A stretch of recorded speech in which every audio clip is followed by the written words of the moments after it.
Lead chasing is a hustle move. It works great for selling skincare or software, but for bookkeeping services where trust is everything, not so much.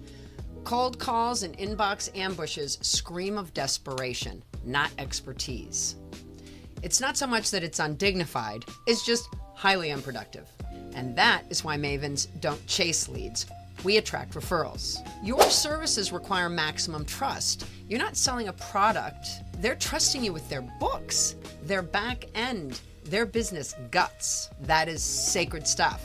So chasing cold leads doesn't just waste energy, it damages your positioning. Clients don't want a bookkeeper who needs them. They want a pro who's in demand. That's why Mavens are built from referrals, not randomness. Here are 5 reasons lead chasing doesn't work for bookkeepers. 1, cold outreach equals cold trust. You're asking a stranger to hand you financial keys without a relationship. I mean, seriously consider this. Would you hire someone who emailed you out of the blue and let them in to clean up your QuickBooks?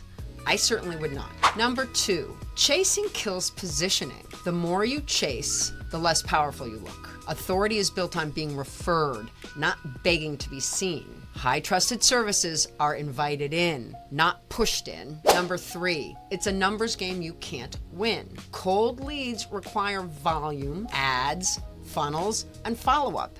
And even then, your close rate is tiny. You send 50 cold DMs, you're gonna get ignored 49 times. Is that worth it? Absolutely not. Number 4, you're attracting the wrong clients. Cold leads are often price shoppers or red flag clients. They don't value you because they didn't seek you. A referral comes pre-warmed. A cold lead comes with baggage. 5, referrals build the right kind of growth. Referrals are filtered through trust. One great client leads to another. That's sustainable, scalable growth. A happy client refers you to their mastermind group. That is instant credibility. You're not out there knocking on digital doors. You're building a business that people talk about behind closed doors. You don't need to chase when you're referable. Be worth the introduction, not the interruption. And here's 3 bonus tips for this episode. 1, ask your very best client this week,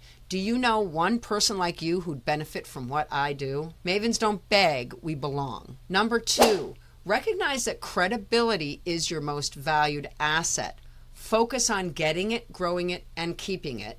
And then, number 3, take that credibility and join an in-person networking group. It is without a doubt the fastest, most effective way to get those referrals flowing. Please like, share, and subscribe if this concept resonated with you. And if it did, we have 50 other episodes for you to check out. And for the final time in this series, if you've got another 4 minutes, we've got one more episode for you. So please stick around and join us for the series wrap and to find out what's coming next on our Maven YouTube channel. It's going to be a thought provoker for sure. Hope to see you there.